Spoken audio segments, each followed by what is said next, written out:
TAT मामले में जिस तरीके से लगातार याचिका दी जा रही है, अब क्या हमारे जो दर्शक है, जो शिक्षक के रूप में हमें देख रहे हैं, उनको क्या अपडेट देना चाहेंगे? पहले तो पूरे भारत देश के शिक्षकों को जैसा कि मैंने प्रॉमिस किया था कि आप लोगों के साथ अन्याय नहीं होने वाला है, उसमें हम कहीं न कहीं पर 90% अब आ चुके हैं और सुप्रीम कोर्ट ने हमारे मैटर को लिस्ट कर रहा है अगले वीक में। आप सबको लिए खुशी की बात है। मैंने आप सबसे प्रॉमिस किया था कि अप्रैल महीने के पहले 15 अप्रैल मैंने टाइमलाइन दिया था। मुझे लगता है कि अब इसी वीक में हमारा मैटर आ जाएगा, यानी कमिंग वीक में हमारा मैटर लिस्ट हो रहा है। और आप लोगों के लिए, सबके लिए खुशखबरी है कि जो मैंने प्रेयर किया था, उस प्रेयर की क्या-क्या थी और ग्राउंड में बहुत सारी मैंने बातें इसके पहले की भी थी। कुछ लोग ये इसको जानना भी चाहते हैं कि प्रेयर में हम कवरेज हैं या नहीं, क्योंकि बहुत सारे लोगों का कमेंट भी आपके माध्यम से मुझे पता चला था और भी चैनलों वालों ने बोला। तो मैं आपके माध्यम से बोलना चाहता हूँ कि मेरी प्रेयर जो है, वो मुझे लगता है पूरे भारत देश के समस्त टीचरों को कवरेज करेगी। मैं प्रेयर को पढ़ रहा हूँ क्रम से और आप लोगों की खुशखबरी है कि अगला वीक में हमारा मैटर लिस्ट है। रिट पिटीशन हमारी लिस्ट है, जबकि अभी तक नहीं आई थी किसी की। ध्यान रखना, ये बहुत बड़ी बात है। एसएलपी पर, यानी जो सिविल अपील है, उस पे किसी की रिट नहीं अप्रोप्रिएट हुई थी, हमारी हो रही है। पूरे भारत देश के लिए, टीचरों के लिए खुशखबरी का विषय होगा। मैंने जो डायरेक्शंस आप लोगों के लिए चाहता हूँ और जो अभी टीचरों को लेकर के कोर्ट में विभिन्न प्रकार के डायरेक्शंस थे, उसमें भी मैं बात करना चाह रहा हूँ। और उसकी इंग्लिश की प्रेयर है, पर मैं हिंदी में भी बता दूंगा और हिंदी इंग्लिश में बात करूँगा। और knowledge acquire the knowledge tested are the two distance legion that can not be acquitted. किसी का भी ज्ञान है, कई सालों से है, तो उसको इतने में इस टेस्ट के माध्यम से, जो 50 साल, 30 साल, 20 साल, जिसकी जो भी अनुभव हो, उसको एक टेस्ट के माध्यम से नहीं डिफाइन किया जा सकता, पहला। दूसरा, मैं एक छोटे-छोटे बात कर रहा हूँ, compelling an individual as a clear written examination as a sole gateway to the noble profession of the teacher undermine the every essential what make the teacher transformative.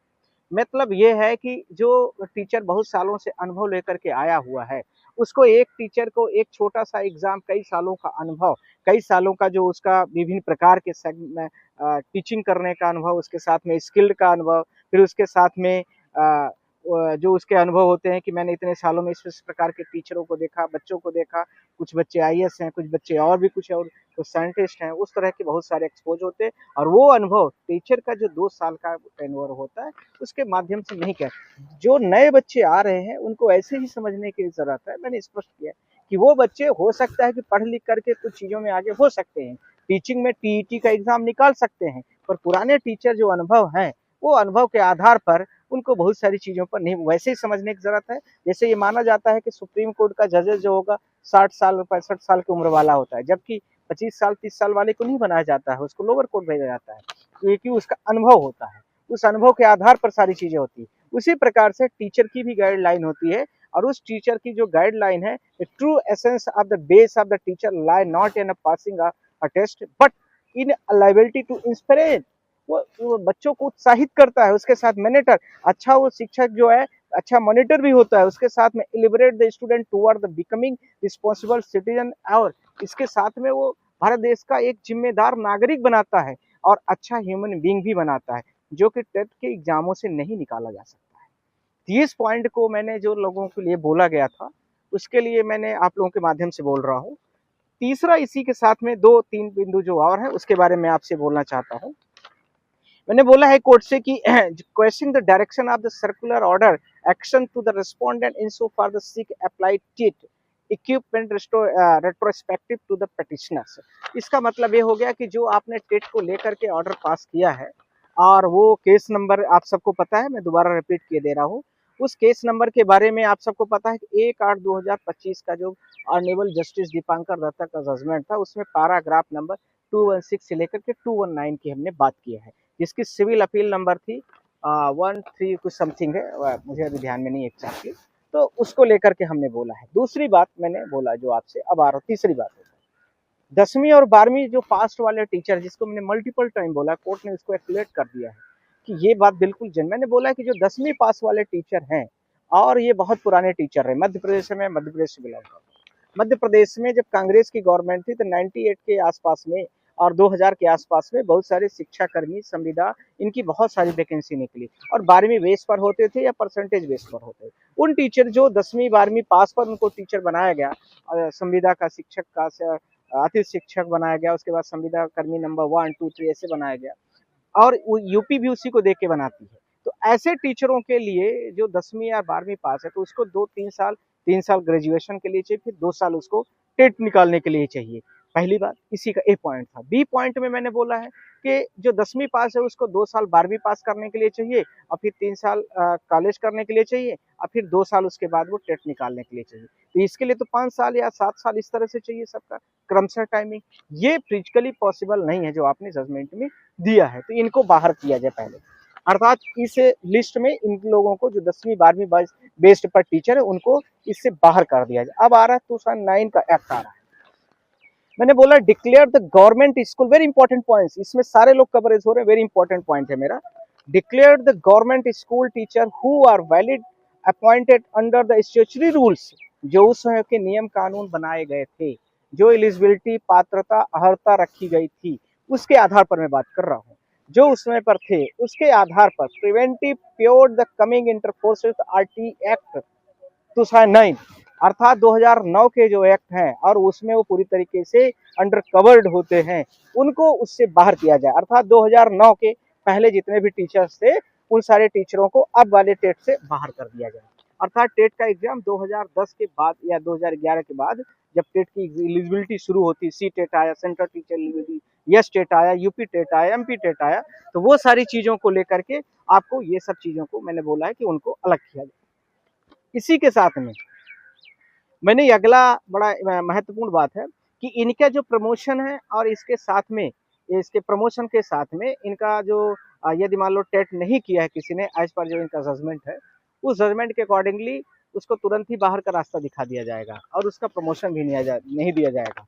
तो इस पे भी रोक लगाने के लिए मैंने बोला है कोर्ट से, और कोर्ट उस बात में हमारे कंसीडर भी कर लिए।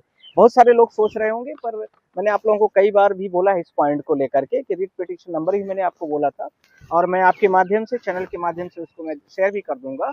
और आज ही अपडेट किया है कोर्ट ने मुझे, तो मुझे लगता है कि ये चीज़ें बड़ी अच्छी, जबकि आज छुट्टी का दिन है, ये बड़ा विषय है। देखिए नवरात्रि है, कोर्ट में आप देख रहे हैं कोई दिख नहीं रहा है, तो ये चीज़ बड़ी अच्छी है। इसी के साथ में मैंने ये बोला है कि जो तो आपका ऑर्डर है उस ऑर्डर को भी आप क्वैश कर दीजिए। पुराना जो ऑर्डर है उसको इसमें सीधा 4-5 लाइन क्लियरेंस कर दीजिए, जिससे सारे टीचर बेचारे बच जाएं। अब इसके साथ में मैंने यह भी बोल दिया है आपके साथ में कि जो आपका टीचर का बेस्ट क्वालिटी देने का जो आपने किया है टेट, उसको हमें कोई बुराई नहीं, पर वो जो आपने टाइम बांट कर दिया है वो गड़बड़ है, उसको आप अलग कर दीजिए। और आगे अच्छे अच्छे होने चाहिए टीचर, इसमें हमें कोई दिक्कत नहीं है, पुरानी चीज़ें भी होनी चाहिए, उनका अनुभव से हमें काम लेते हैं हम लोग। बहुत सारे अच्छे मॉनिटर्स हो सकते हैं, बहुत सारे एक्सपीरियंस देते रहते हैं, तो उनको ऐसे नहीं रिप्लेस करना, उनको हटाना भी नहीं है जी। सर, एग्जाम टीचरों के लिए आया है कि एग्जाम क्लियर करेंगे उसके बाद ही कहीं ना कहीं उन्हें वो चीज़ क्लियर हो पाएगी।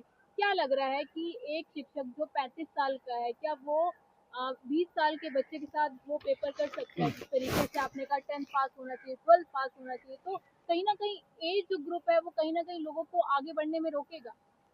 देखिए वर्तमान जो सरकार है वो 2 रास्तों पर चल रही है। एक रास्ता तो वो कि जो सुप्रीम कोर्ट आपके पीछे बिल्डिंग के दिख रहा है, उसके जजमेंट जो है उस जजमेंट को इम्प्लीमेंट करने के लिए लगी। परसों ये मैटर लगा भी था टेट का, आप सबको पता, बहुत सारे टीचर यहाँ आए, लगभग कई हजार टीचर थे, 10,000 रहे। तो एक तरफ सरकार सुप्रीम कोर्ट का जो जजमेंट हुआ उसको इम्प्लीमेंट भी कर रही है, दूसरी तरफ सरकार कहीं न कहीं पर डायरेक्टली या इनडायरेक्टली तरीके से नोटिफिकेशन भी पब्लिश कर रही है कि आप लोग जो टीचर्स से, जैसे मैं मध्य प्रदेश से हूँ मान लीजिए, मेरे राज्य की बात कर रहा हूँ, यूपी की भी बात बहुत सारे लोगों ने हमें भेजा, तो ये जो यूपी या एमपी ऐसे बहुत सारे स्टेट्स हैं, तो वो कहीं न कहीं पर गजट नोटिफिकेशन या notification for the TET examination के लिए उन्होंने निकाल दिया है। अब उसमें अप्रैल की किसी की डेट दी जा रही, किसी की मई की डेट दी जा रही कि इतने दिनों के अंदर में आपको फॉर्म भरना है, इस डेट पर आपकी एग्जामिनेशन होंगे या इस मंथ पर होंगे। तो एक तरफ सरकार टीचरों को अपने तरफ लेना चाहती है क्योंकि उनका वोट बैंक बन रहा है, दूसरी तरीके से सरकार यह सुप्रीम कोर्ट से भी बाहर जाना चाहती है कि सुप्रीम कोर्ट कहीं न कहीं पर उसका जो जजमेंट का ऑर्डर है उसको इम्प्लीमेंट हम कर रहे हैं, दिखा देंगे, हमारे पास नोटिस, पर टीचर बेचारा कहाँ जाए? टीचर तो हमारे पास ही आएगा। पर मैं भारत देश के सारे टीचरों को आपके माध्यम से पहले भी बोला था, आज फिर बोल रहा हूँ कि आप लोगों की आधी से 90% लड़ाइयाँ अब लगभग लाइन पर हो गई हैं, और हमारी पिटीशन जिस तरीके से कोर्ट ने कंसीडर कर लिया है, प्रेयर के साथ में कंसीडर कर लिया है, तो ये स्पष्ट हो रहा है कि कहीं न कहीं पर रिव्यू पिटीशन जितनी आई है वो आई होगी, क्योंकि हम तो पार्टी थे नहीं उस समय पर, उस ऑर्डर में हम रिव्यू में हम आ नहीं सकते हैं। तो हमारे लिए कोर्ट ने जिस तरीके से किया है वो हमारे लिए काफ़ी रिस्पेक्टेबल विषय है, और मध्य प्रदेश के लोग बहुत सारे आना चाह रहे थे, वो सब आ जाएं। और जिनको जहाँ जहाँ से भी जुड़े हैं अपने लॉयर्स के माध्यम से आ सकते हैं, या जो लोग इस मैटर में कनेक्टेड होना चाहते हैं सब आ सकते हैं, कहीं कोई दिक्कत नहीं है।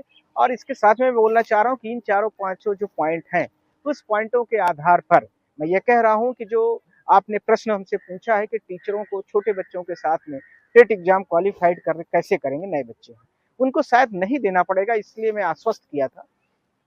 और यदि उनकी मन और लालसा और इच्छा है कि नहीं मुझे एग्जाम ही देना है तो दे सकते हैं। बहुत सारे लोगों ने कमेंट किया कि नहीं भारत देश के टीचर भागना चाहते हैं और जो है तो टेट एग्जाम क्यों नहीं क्वालिफाइड करते हैं। मुझे लगता है कि जिसके 55 साल या 50 साल की उम्र हो गई, अब उसके पास मान लीजिए इतना एफिशिएंसी ना हो, दो चार लोग ऐसे कमेंट करते रहते हैं, तो मैंने जवाब तो नहीं दिया, पर आपके माध्यम से मैं जवाब दे रहा हूँ।